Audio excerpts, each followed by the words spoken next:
Tim Scott crosses the line by saying America isn't racist. So the racist left attacks him. Kamala Harris touts the Biden White House's 100-day record. And Joe Biden continues to promote useless mask theater. I'm Ben Shapiro. This is The Ben Shapiro Show.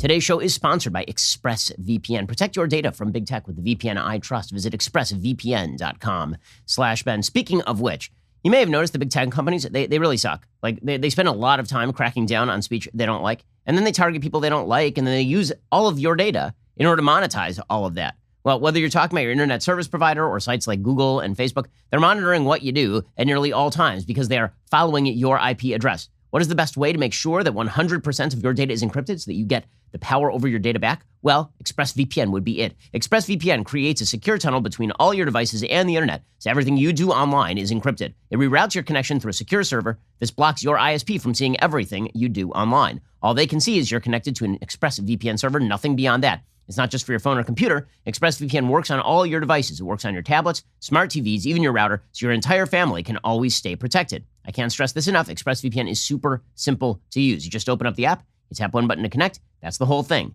Every single person should have a VPN. Your data is your business. Protect it at expressvpn.com/Ben. Get 3 extra months of ExpressVPN protection for free. That's expressvpn.com/Ben to learn more. expressvpn.com/Ben. Alrighty, so Senator Tim Scott, he is the man in the boo box today. So Twitter is the boo box. Every so often somebody just gets thrown in the boo box from Hook, and then we drop scorpions on them and they scream from inside, and then we all laugh and cheer. And Senator Tim Scott is that man because Senator Tim Scott had the temerity to say something that apparently no black person in America is allowed to say, according to the mainstream media, which is that America is not racist. See, the mainstream media have bought into the entire racial essentialist argument that your race is your politics.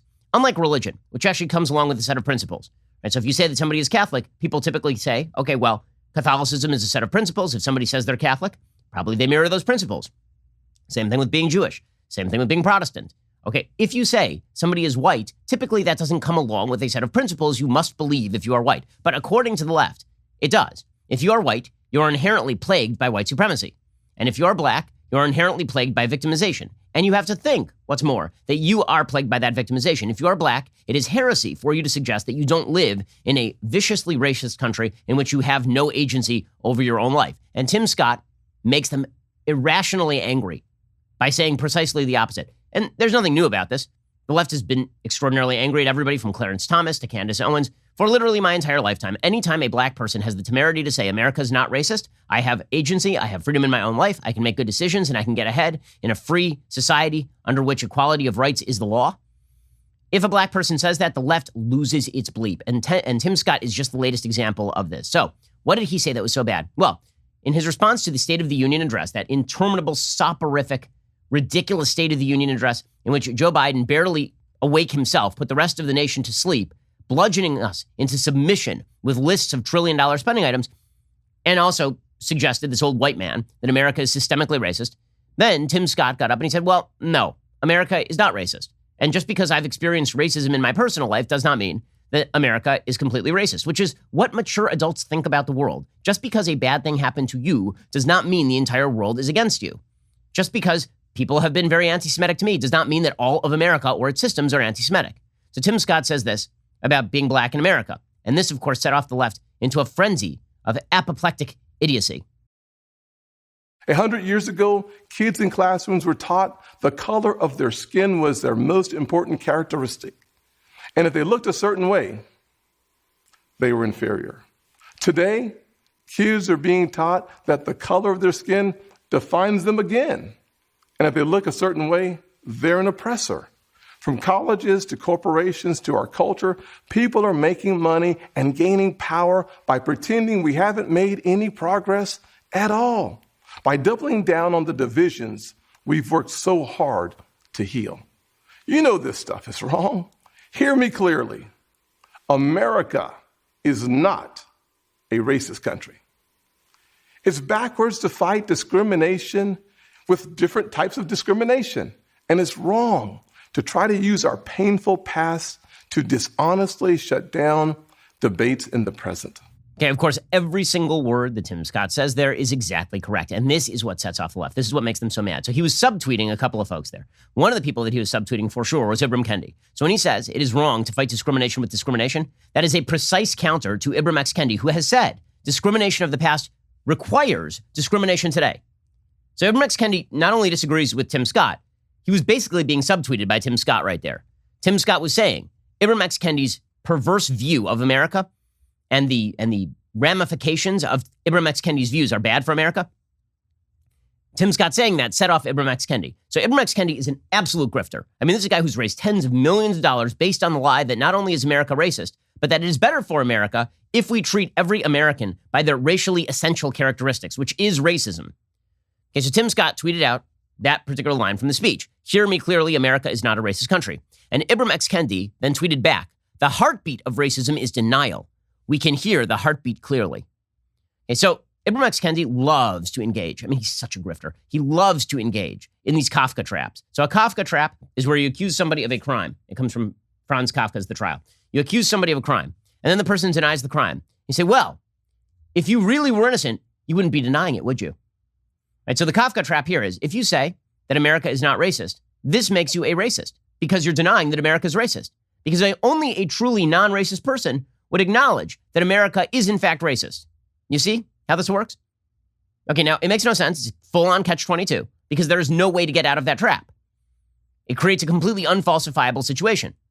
It is literally the scene from Monty Python and the Holy Grail in which they decide that to determine whether a witch is a witch or not, if you throw her in the water and she floats, this means she is a witch and must be burned. And if you throw her in the water and she sinks, this means that she was not a witch and she's innocent, but sadly she's dead.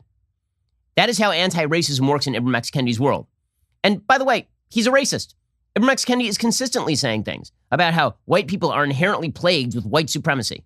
Ibram X. Kendi is consistently judging people on the basis of the color of their skin alone and suggesting that America's racial institutions are inherently racist because there is unequal outcome by race. Now, as I've said many times, you could take any room in America, any room full of people in America, and draw a line along any angle in that room that separates the population in half, and you will find inequalities in that room.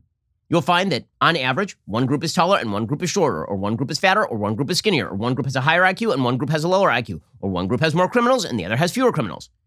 There is no line you could draw in any room in America in which the outcome on both sides of that line is exactly the same on all aspects that can be marked, right? That is just not the way that statistics work. That is not the way the world works. And that's particularly true when culture makes a difference, which we know that it does. If you took a bunch of white people from Appalachia who are living in poverty and you put them next to a bunch of white upper-class people living in Manhattan, they're going to have very different life outcomes. And that doesn't have anything to do with color. That doesn't mean that the system is discriminating on the basis of whiteness. This is the point that Charles Murray makes in his book, Coming Apart. He talks about cultural differences between white people because he said, listen, I keep getting ripped on for suggesting that culture makes a difference in the outcome of your life because people say that has to do with race. So I'm just going to write a book about white people. I'm just going to write about a book about how there are differences within white America in how your lifestyle makes a difference to your outcome.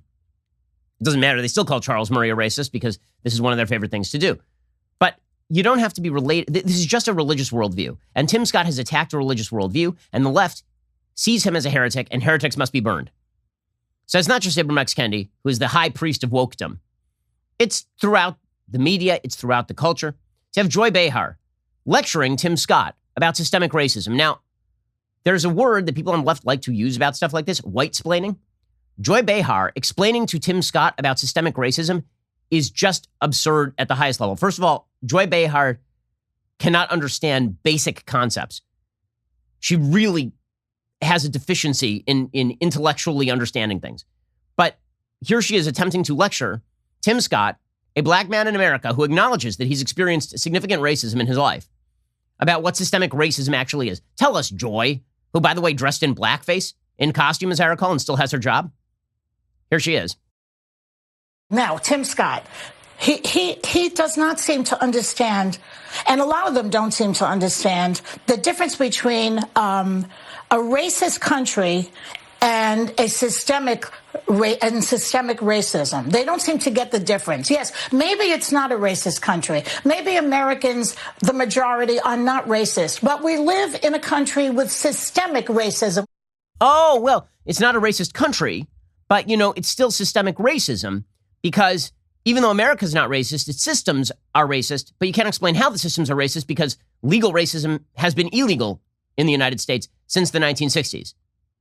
So, as I've said before, the term systemic racism can mean a bunch of things. It can mean you're a racist. They don't say that. It can mean that every American deep down has implicit bias. They sometimes mean that. They could say that it means legalized racism, which is not true because that's been federally illegal since the 1960s. Or they can mean that history has consequences. And because it used to be that there was a lot of racism in the United States, that has far-reaching consequences downstream, which is true of all history, right? It is always true that history has impact in the here and now. But the question is how you heal that. And when you say systemic racism, the idea is there must be a quote-unquote systemic solution. But that's not right. The reality is the single best way to escape poverty is the same for every single American. Get married. Don't have kids until you're married. Get a job. That's it. If you do those things, it doesn't matter what race you are, you will succeed in America. You will not live in permanent poverty in America, statistically speaking, according to the Brookings Institute. But they don't want to talk about that, right? Because that puts personal onus on you. And so much of the left's belief in what needs to happen is that you don't have any personal responsibility. The government has to take responsibility for everything. And Glenn Loury has an excellent piece over at Barry Weiss's Substack about what systemic racism means. He says basically, systemic racism is just a mush-mouth term designed to foreclose all debate. He says, the people who keep saying systemic racism ignore the following truth, that America has basically achieved equal opportunity in terms of race. We have chased away the Jim Crow bugaboo, not just with laws, but also by widespread social customs, practices, and norms. When Democrats called a Georgia voter integrity law a resurgence of Jim Crow, it is nothing more than a lie. Everybody knows there's no real Jim Crow to be found anywhere in America. The phrase systemic racism does a grave disservice to blacks and to the country. Here we are now, well into the 21st century. Our lives are being remade every decade by technology, globalization, communication, innovation, and yet all we seem to hear about is race. My deep suspicion is that these charges of systemic racism have proliferated and grown so hysterical because black people with full citizenship and equal opportunity in the most dynamic country on earth, says Glenn Loury, who is black, are failing to measure up. Violent crime is one dimension of this. The disorder and chaos in our family lives is another. The irony is that so many of us decry systemic racism even as we simultaneously demand this very same system deliver us. It's not just Glenn Loury who's pointing this out. John McWhorter is pointing this out as well. He says, systemic racism, or its alternative term, institutional racism, became common coin as a designation in the late 1960s, just as the expression of overt personal prejudice was increasingly proscribed, and such prejudice itself waned ever more, leaving behind subtler kinds of bias less easily addressed. The idea behind the phrase is that inequities between whites and blacks on the societal level, such as in scholastic achievement, wages, wealth, quality of housing, and health outcomes, are due to racist bias of some kind, exercising its influence in abstract but decisive ways. As such, the existence of these inequities represents a sort of racism that must be battled with the same urgency and even indignation that personal prejudice requires. The problem is that sociology and social history are more complex than this interpretation of systemic racism allows. All race-based inequities are not due to prejudice. Moreover, all race-based inequities do not lend themselves to the kind of solutions that eliminating prejudice do. For example, to attribute black students lesser performance on standardized tests to systemic racism is an extremely fragile proposition. To simply eliminate the test as racist because black students underperform is an anti-intellectual and even destructive idea. McWhorter says, I find the term systemic racism to be the most nettlesome term in the English language at present. It's nettlesome because the left constantly engages in semantic overload. This is their favorite thing to do. They pick a phrase, and then the phrase means 10 different things. And then when you attack the most common use of the term, they say, oh, no, I don't mean that. Right? You'll say, yeah, systemic racism implies that the systems right now are racist. And they say, no, that's not what I mean. I mean history. You're like, well, okay, I agree that history has a lot of racism in it and that there are consequences to that. But the question is how we alleviate those consequences. And they say, well, no. But now you're denying that racism exists. Like, well, hold on. I'm using your definition. This is the game. The game, arguing with folks on the left when it comes to terms they have created out of whole cloth, is like trying to nail Jell-O to the wall. It is bound to fail because they are not attempting to be ideologically or intellectually consistent. All they are trying to do is trap you. The term systemic racism is a trap because the moment you attempt to define it, they shift the definition so they can continue to call you personally racist. Right? They'll say, I'm not calling you a racist. I'm saying there's systemic racism. And then you say, okay, define systemic racism. They say, well, if you need it defined for you, you're a racist. Okay, so this whole game was just to get to the end point that you wanted to go to in the first place, which is I'm a racist if I disagree with you. We can all see that happening. And here's the amazing thing about all of this. When it comes to who the actual racists are in American life, Who are the people who are actually pushing racial essentialism? Who are the people who are suggesting that the only reason that somebody like Tim Scott would be able to get a slot speaking opposite Joe Biden is because of his race? Who are those people? People on the left. There's a reason that Uncle Tim trended on Twitter. And there's a reason that people at Twitter allowed it to trend. Okay, because when they were petitioned, they took it down, which means they allowed it to trend. Okay, they allowed it to trend because on the left, it is not considered racist to be racist against a black person so long as the black person does not think like the quote-unquote essential black person is supposed to think. We'll get to more of this in just 1 second. First, let's talk about the fact that if you're a responsible citizen, you need to make sure that your family is taken care of. In case, God forbid, something happens to you, you need life insurance. It's just the responsible thing to do. Policy Genius can help you compare top insurers in one place and save 50% or more on life insurance. Once you find your best option, the Policy Genius team will set up your new policy for you and answer any questions you have along the way. You can feel good knowing your family has financial protection. Getting started is super simple. First, head on over to PolicyGenius.com. In minutes, you can work out how much coverage you need and compare quotes to find your best price. Since their licensed agents work for you, not the insurance companies, there's no hassle. If you hit any speed bumps during the application process, Policy Genius will take care of everything. That kind of service has earned Policy Genius a 5-star rating across thousands of reviews on Trustpilot and Google. The best part? All the benefits of Policy Genius, the comparison tool, the handling of paperwork, the unbiased advice, are totally free to use. Policy Genius can promise you won't leave their website feeling foolish. You could save 50% or more by comparing life insurance quotes. Feel good knowing if something happens, your loved ones will be taken care of. Go to PolicyGenius.com to get started right now. Policy Genius. When it comes to insurance, it's nice and super important to get it right. And so then we get to the actual overt racism of many on the left. So Sonny Hostin, also of The View, also a political genius, says the only reason Tim Scott was chosen is because he's black, which is weird because I've been informed by folks on the left that that is the specific reason you should choose people to do things. Truly, we've been told that you're supposed to shop at black-owned businesses. We've been told that we needed a black female vice president, not because of anything that she'd accomplished in her career, but because she was black and female specifically. Those were, Joe Biden said out loud he was looking for those characteristics in a vice president. It's people on the left who suggest that Asian Americans should essentially be thrown out of college in favor of black Americans simply on the basis of race. But apparently, now it's bad if Tim Scott is chosen on the basis of his race. Now, the reality is that Tim Scott was not just chosen on the basis of his race. He was chosen on the basis of his viewpoints and experience, of course, which are independent of race. Okay, Tim Scott was chosen because he was the lead in doing criminal justice reform on the right side of the aisle. Tim Scott was chosen because he does have personal experiences with race. So he has some credibility when he says he doesn't believe that America is a racist country. But Sonny Hostin immediately goes to, oh yeah, Republicans are doing this because they're racist. They picked Tim Scott, a black man, to deliver the response to the State of the Union address because he's a token and they're racists. Why was he chosen to give this rebuttal? He was chosen because he is the only black Republican senator. He is that person. He is the person that Republicans want to put out front because of the problem of racism in this country. And he knows that.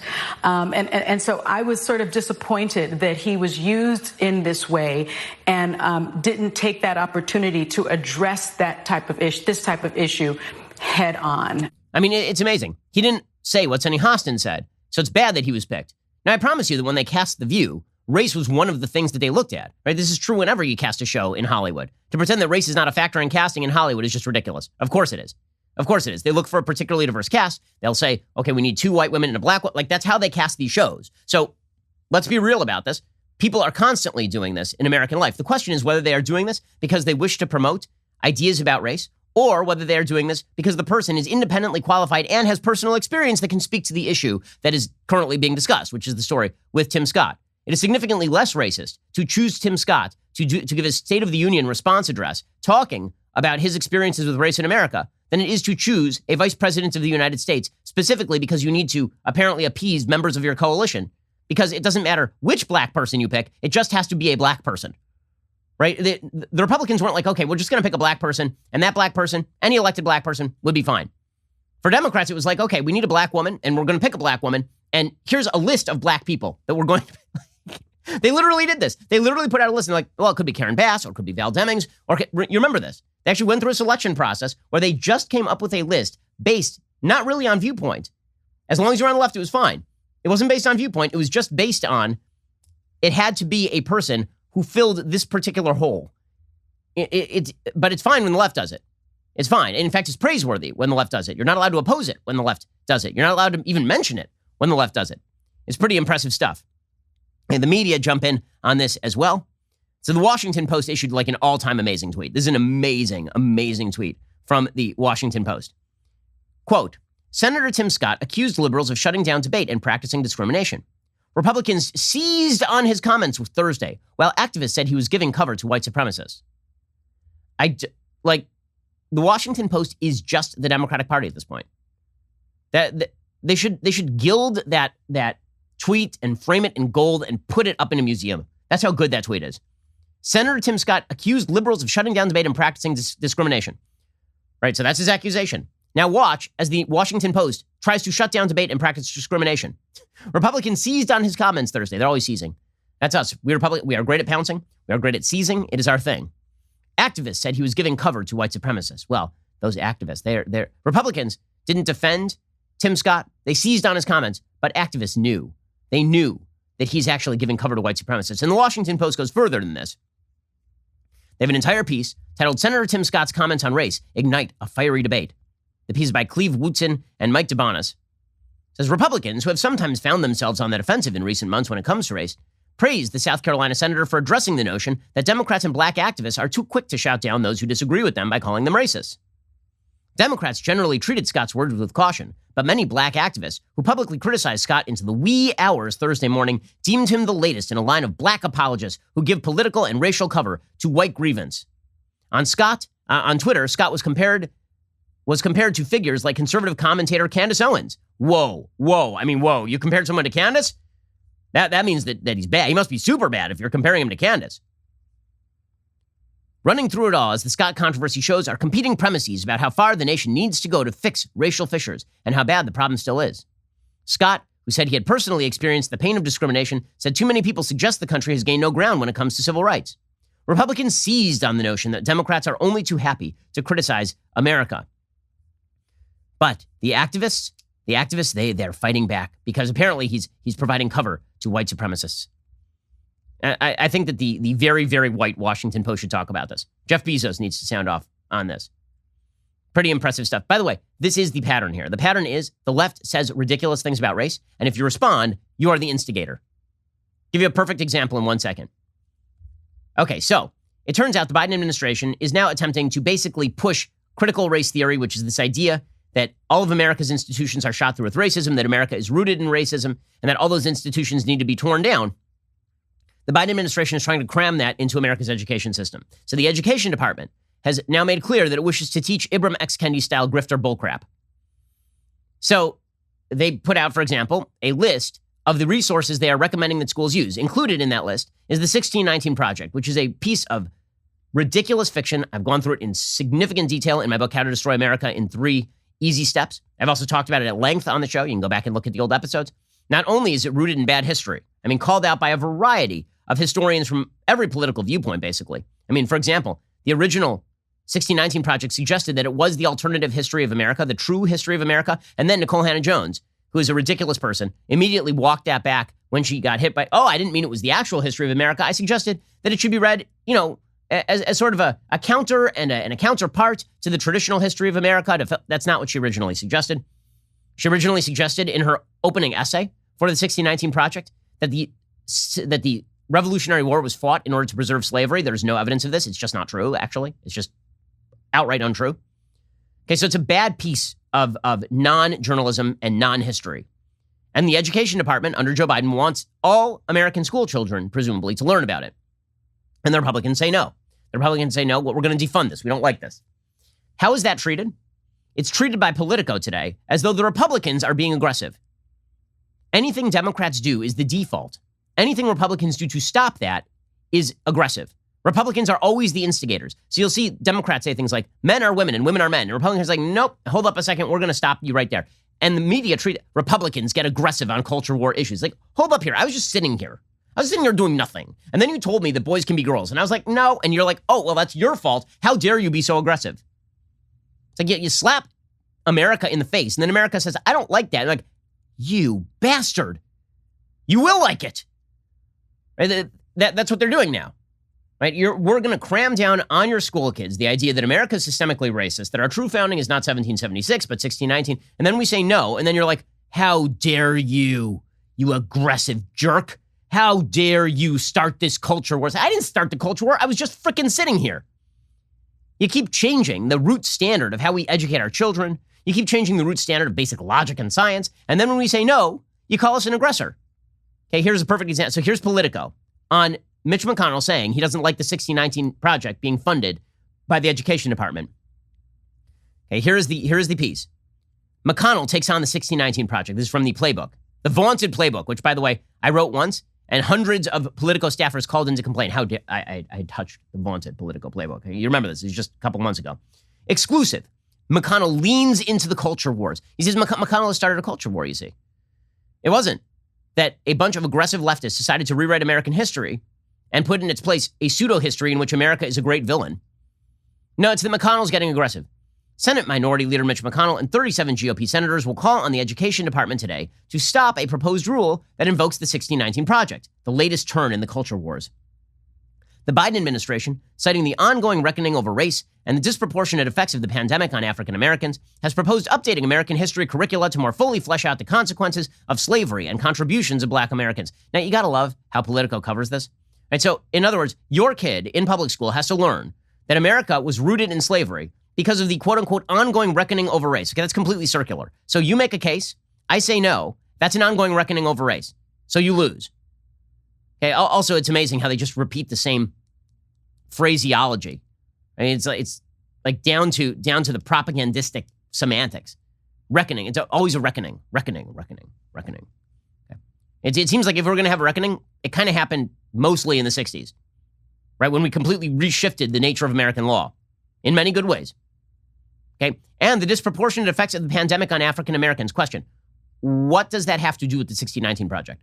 Seriously, what does the disproportionate effect of the pandemic on African Americans have to do with the 1619 Project?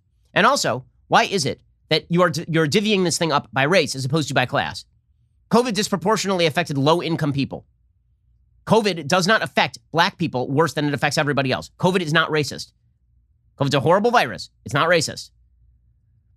And the basic notion now that everybody can get a vaccine, that the vaccination process must be disproportionately targeting non-Black Americans, is also a lie. What you're seeing is extreme vaccine hesitancy centralized in large parts of Black America.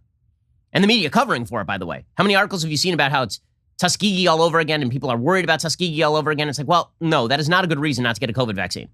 In any case, Politico says the lightning rod for Republicans, that the proposal specifically mentions the 1619 Project, which several prominent historians have criticized. In a letter, McConnell and other senators will blast the administration for putting ill-informed advocacy ahead of historical accuracy.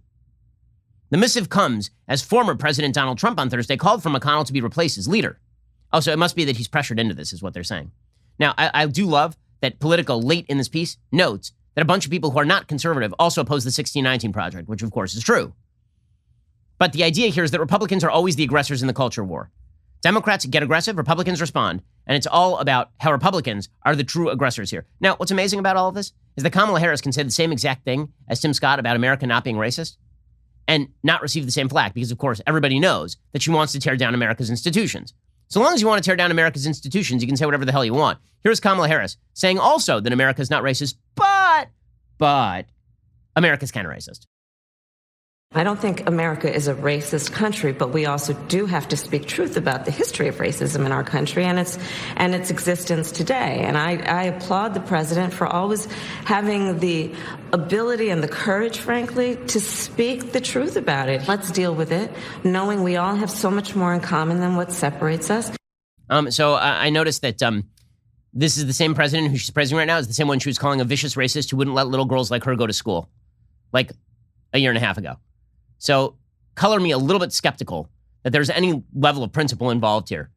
This is all just political cynicism, as always. Okay, in just a second, we're going to get to Kamala Harris touting the Biden administration's 100-day record, which, of course, is built on a barrage of lies. We'll get to that in just 1 second. First, let's talk about the fact that if you are a responsible parent, for example, if you're a husband or a wife, if you just want to keep an eye on your property, you want to make sure that you know what's going on at your house. And this is why we have Ring devices on our house. And when we moved from California to Florida, my wife said, listen, I don't feel safe in the house until we have Ring devices on the house. I want to be able to see the kids. I want to be able to see what's going on our doorstep, even if we're not home. That's what Ring does for us. And that's what it can do for you as well. Now is the perfect time to upgrade your doorstep with a Ring video doorbell. With Ring, you can keep an eye on your home no matter where you are directly from your phone. Ring has hassle-free, easy-to-install indoor and outdoor cams, so you'll never miss a visitor. You can keep those packages and deliveries safe. With motion detection, you'll get notified even if they don't ring the doorbell. If somebody stops by or something is going on, Ring will let you know, which is awesome. There's a special offer on the Ring Welcome Kit right now at ring.com/Ben. It comes with Ring's Video Doorbell 3 and the Chime Pro. Don't wait. Get a special offer on the Ring Welcome Kit at ring.com/Ben right now. It comes with that Ring Video Doorbell 3 and the Chime Pro. It's the perfect way to start your Ring experience. Go to ring.com/Ben. Once more, that is ring.com/Ben to get started. All right, we're going to get to more in just 1 second, including policy blowback. There's going to be blowback to what Joe Biden is attempting right now. First, as you all know, the Daily Wire has been growing like mad. Not only did we move the whole company across the country, we also released our first feature film, we struck up a movie deal with Gina Carano, and launched a brand new talk show hosted by Candace Owens, all within the last 6 months. Okay, this is an amazing amount of change. Right? We're over here in Florida, a great red state. Our company is based in Nashville, a great red state. And we are growing by leaps and bounds. We have big plans for what we want to do next. We've been moving at the speed of light over here. I'm excited for the future of the company. So excited. All of us here at Daily Wire want to express our gratitude to you, our audience, for making all of this possible. And we want to include you in our future plans. Every day on the show, I talk about a lot of amazing products and services from the sponsors that I love and use. But we also want to get to know you better so we can choose our sponsors with you in mind so that we can get you access to the products that you like the best. And so we can present those products to you. So please go to dailywire.com/Shapiro. Fill out my audience survey. Tell us a little bit more about yourself to sweeten the whole experience. Those of you that complete the survey will be entered to win a $1,000 gift card. You can only take that survey once per Daily Wire show. So if you want to increase your chances of winning $1,000, go listen to Michael Knowles, Andrew Klavan, or Matt Walsh to get access to their surveys as well. Again, my survey link is dailywire.com/Shapiro. We would definitely love to hear from you. Also, I am seriously looking forward to this upcoming Sunday special where I'll be hosting my good friend Jordan Peterson, our favorite clinical psychologist and the author of Beyond Order, 12 More Rules for Life. Jordan is a profound thinker and a really considered human being. And obviously the left hates his guts, and we talk a lot about that. Here's a little sneak peek of what we talked about. You're going to love it. There's a group of people who, by your own admission, are disaffected and angry and alienated and young, and I'm helping them. And why is that exactly a problem? What is it that I'm supposed to be doing with them? Just out of curiosity. What do you think? If you had your druthers, would I ignore them? It's a great Sunday special. You're going to love it. Go check it out this Sunday at dailywire.com or on my YouTube channel, Ben Shapiro. Daily Wire members get access to special bonus content from Sunday special episodes, so don't miss out. Join Daily Wire today. Also, get ready to stream the latest episode of Candace tonight. She sits down with Dave Rubin, political commentator, best-selling author, host of The Rubin Report. They'll be discussing everything from Caitlyn Jenner's gubernatorial run to the recall of Gavin Newsom. It's definitely an episode you won't want to miss. Also, I'm on the panel, so if you love me, you will love this episode of Candace. Also, catch her Wednesday next week for an interview with a very special guest. So subscribe now. Stream Candace live on Fridays, 9 p.m. Eastern, 8 p.m. Central, only on Daily Wire. Get 25% off a new membership with code Candace at dailywire.com/subscribe. Also, make sure you grab the audio on Apple, Spotify, wherever your platform of choice may be. Just head to Apple Podcasts or Spotify, subscribe to Candace today. Please leave us a 5-star review. You're listening to the largest, fastest growing conservative podcast and radio show in the nation.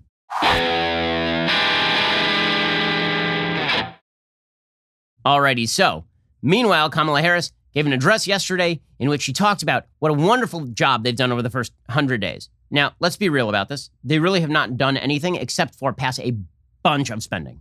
That's it. And that spending is superheating the economy right now, overheating the economy. We're seeing massive inflation in things like lumber. The price of lumber is up like over 100%. We're seeing commodities prices skyrocket because it turns out that there's a shortage of commodities and people can't go back to work. There's still a bunch of places where you're not allowed to go back to work. And not only that, even in places where you can go back to work, the government has basically paid you to stay home. Small business owners all over the country, and big business owners actually, are telling me they're having trouble finding employees to come back to work because the government has paid them so much money to not go back to work. It's truly incredible. But according to Kamala Harris, they're doing just a stellar job. Here's Kamala Harris celebrating Kamala Harris because that lady loves her some Kamala Harris. In 100 days, we have created more new jobs than any other administration in history. We have 2 more plans that we are working to get passed. The first is the American Jobs Plan. It will be the largest job investment that our nation has made since World War II. Because the fact is, too many people, including too many people right here in Maryland, are still out of work. So while we have made significant progress on the jobs front, there's so much more to be done. So I just have a question. What did she do to generate 1.3 million new jobs? The answer, of course, is nothing. Those jobs were being created. They were being created because the pandemic is ending. But again, this is the entire shtick of the Biden administration. Jump in front of a moving parade and then lead it down a dead end like Animal House. That's exactly what this is. And then just starts piling up behind them. Right? Everybody's cheering right now, but as soon as they turn into that dead end, things are going to get really ugly. But don't worry, they're going to move faster into that wall. Here's Kamala Harris saying, we need gun laws. We need racial justice legislation. We need all the things, just everything. Let's just do it, man. Go for it. Balls to the wall. Let's do this thing. There have been too many days when we woke up to news of another mass shooting. Another black or brown person shot by the police. Another act of hate against Asian Americans. Another law designed to make it harder for people to vote. These are reminders that we still have so much more work to do in the fight for reasonable gun laws, in the fight for racial justice, the fight for voting rights. More stuff. All the stuff. Do more stuff. Meanwhile, the U.S. Labor Secretary has now suggested that California's brilliant idea to classify gig workers as employees, effectively attempting to kill Uber and Lyft, and then they had to create a carve-out for Uber and Lyft so they can continue to operate. They want to now extend that nationwide, which is just a genius idea. The Labor Secretary, Marty Walsh, says, quote, we are looking at it, but in a lot of cases, gig workers should be classified as employees. In some cases, they are treated respectfully. In some cases, they are not. I think it has to be consistent across the board. These companies are making profits and revenue. We want to make sure success trickles down to the worker. Okay, maybe the reason that they are making profits and revenue is because they have engaged in voluntary transactions with gig workers who will lose their jobs if you do this, which is exactly what happened in California. So here's the thing. Democrats who are actually in the business of legislating, Democrats, particularly in purple states, are beginning to look cross-eyed at what exactly the Biden administration has planned. So the ones in blue states are like, yeah, man, let's go for it. Like Chris Coons in Delaware, he's like, he doesn't care, right? He's solid in his seat. He's like, we can't leave policies on the table. Let's just go for it. You know, you have the opportunity once in a lifetime, man. But YOLO, here's Chris Coons. I think the president has done a great job of putting forward proposals, suggestions for how we pay for all of his major plans, the rescue plan, the jobs plan, the family plan. He's put forward ways to pay for them and turned to us and said, you're the Senate. Do your job. As he said last night, roll up your sleeves, get to work. I think we need to pay for as much of it as we reasonably can, but we shouldn't leave bold proposals on the table simply because we can't come to an agreement on pay for it. I love this. He's like, we can't leave bold proposals on the table just because we have no idea how we're going to pay for things. This is just the excuse that pretty much every spendaholic has. Everybody who's ever destroyed their life through credit card debt has exactly this excuse. Every single person. Like, you know what? Listen, I understand that I don't have any money and I really don't know how to pay for this, but that is a sweet deal on that car right there. That is an amazing deal. And if I leave that deal on the table, I'm just not going to be able to live with myself. So Chris Coons is like, this is an amazing deal on spending, $10 trillion. And just because we have no idea how to pay for it, I mean, we'll figure it out because life has a way. Life finds a way. But, we don't really need to think about that right now. But just because we can't agree on, how we actually pay for these things, that doesn't mean that we can't just do it anyway. And meanwhile, he's in a blue state. So who cares what he thinks? It's the Democrats in purple states who are the indicator that they know they are going too far, like way too far, too fast. So Joe Manchin was asked about the State of the Union address, the fake State of the Union that Joe Biden gave, it was the worst address to a joint session of Congress I've ever seen. He was asleep. The audience was asleep. There were 7 people in there. They were all masked for no reason. So Joe Manchin was asked about this litany of spending that Joe Biden wants to do. And Manchin, who's from a red state, is like, no. Just no on that. When you look at the overall price tag of all these proposals, It's a lot. It's a lot. I mean, We're talking trillions and trillions of dollars. Here's the thing. We've got $1.9 trillion that hasn't gone out the door yet. We just passed American Rescue Plan. And it needs to be fully paid for. We need to pay for it. We do. I mean, we're at $28.5 trillion, almost $28.2.5 trillion. Now, that's not sustainable. In anybody's book, it's not sustainable. I mean, it's just amazing. Okay, so Manchin, who's, the swing vote, he's like, nah, there's a lot of money that you're spending. Meanwhile, you got Mark Kelly, who's also in a purple state. And he put out a statement after the State of the Union address. He said, well, I share President Biden's urgency in fixing our broken immigration system, but I didn't hear tonight was a plan to address it. I will continue holding this administration accountable to deliver the resources and staffing necessary for a humane, orderly process as we work to improve border security, support local economies, and fix our immigration system. So Kelly just wants to retain his seat. He's up for re-election in a couple of years. And Kelly's thinking to himself, this guy is going to lose me my seat. You want to talk about Republicans pouncing? Here's where Republicans start to pounce. Because Mitch McConnell is like, basically, Biden is Bernie. Joe Biden is just giving Republicans talking points with which to run. Here's McConnell making that point. He's not trying to do anything remotely close to moderate. Think of it as the Biden bait and switch. He ran as a moderate, but everything he's recommended so far has been hard left. Bernie Sanders is really happy. He may have lost the nomination, but he won the argument over what today's Democratic Party is. More taxes, more spending, more borrowing. And he's, of course, exactly right about this. And the New York Times was basically doubling down on this. You remember the headlines right after the speech by Biden. All the headlines were how he was going to radically transform the nature of American government, how he was going to change everything about America. The headlines from the Washington Post. Biden pitches ambitious investment in tax plans as he recasts the role of government. Okay, recast the role of government. Watch for that to be a phrase that is used in every Republican ad in 2022. The New York Times.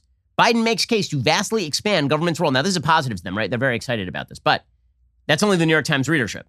Everybody else in the country sees vastly expand government's role, and they're like, what now? I mean, like, all of the headlines are actually bad for Biden, and people in the purple states know it. It's why you've seen Val Demings backing off in Florida of the ridiculous anti-police position taken by the Democratic Party in the Ma'Khia Bryant shooting. It's why you have seen Stacey Abrams in Georgia going, yeah, this whole boycott Georgia thing, not super into it, even though I kind of endorsed it. She went back and she wrote her own USA Today op-ed to get rid of all of the lines that basically made excuses for boycotting. And of course, USA Today went and stealth-edited it on her behalf because this is what our establishment media institutions do. Okay, so in the purple states, Democrats are starting to run scared. They should be running scared. They should be. Because what Biden is doing right now is going to have tremendously negative ramifications for the American economy. Most Americans are not in favor of this sort of radical change. They don't like it. Joe Biden doesn't care because he ain't going to be around to see the ramifications.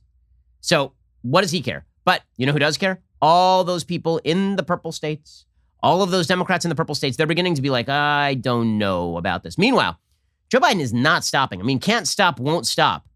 Pop star, never stop, never stopping Joe Biden. Yesterday, he did an event, an outdoor event, and at this outdoor event, aside from having weird face masking issues, which we'll get to in a second, he had this odd exchange where people were yelling at him. There were a bunch of anti-ICE protesters who showed up and they started shouting at him, abolish ICE, close the detention centers. And Biden, either not hearing them or hearing them, either way, it's not great, immediately is like, I want to do what you guys want. All right, listen to this. This is crazy.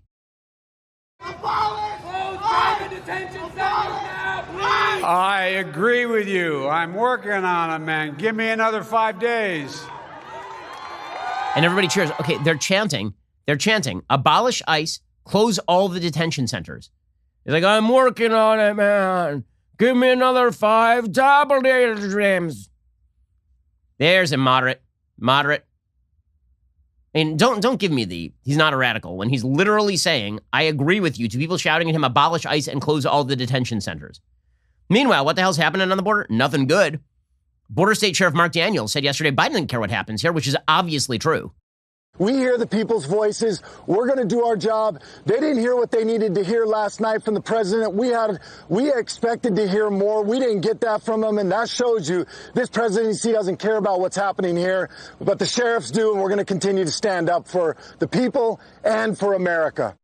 Okay, and by the way, how bad is the situation on the border? So in the middle of an interview, a live interview with a Texas rancher on the border, in the middle of this live interview with Dana Perino, this Texas rancher, his name is John Sewell, he was interrupted because the Border Patrol was chasing illegal immigrants across his property in like the background. Okay, this is just a Mel Brooks comedy at this point. Here is the Fox News interview that went viral yesterday. Dana, I'm sorry. I had a group of guys coming through looking for some immigrants. You're going to have to put it back at me again. But I'm just going to tell you. Go ahead. I'm just going to tell you that we don't have, we're not getting the support as the U.S. This is not panning out good for us. We're under siege here. And when I say that, I've already caught 3 this morning before breakfast, He's talking about illegal immigrants crossing his property. Biden doesn't give a crap about that. Because for Biden, it's all about what can I do that's radical right now? And, you know, he's going to be a one-term president. He knows he's going to be a one-term president, so he get it all done right now. And what he's going to do also in order to get it all done right now is prolong the feeling of panic. So Biden continues to promote ridiculous ideas about face masking. His own CDC says you don't have to mask when you're outdoors, right? The CDC is way too cautious, by the way.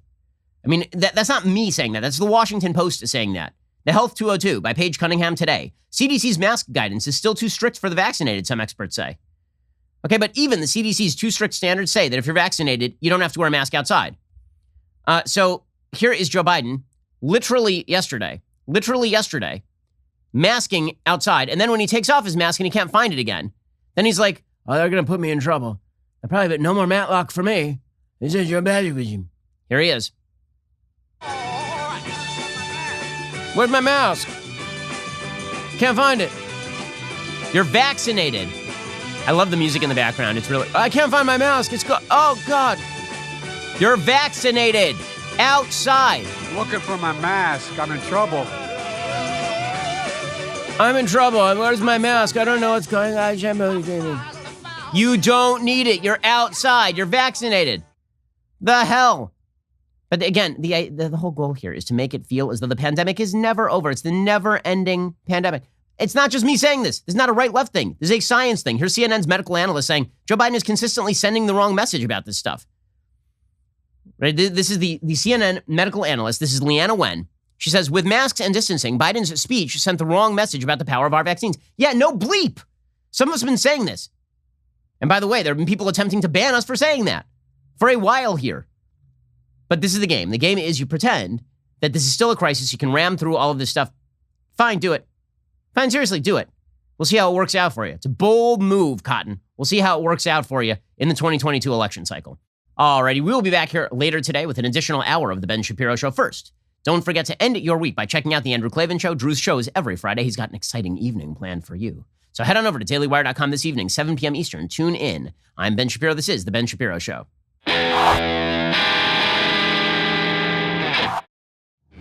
The Ben Shapiro Show is produced by Elliot Feld, executive producer Jeremy Boring.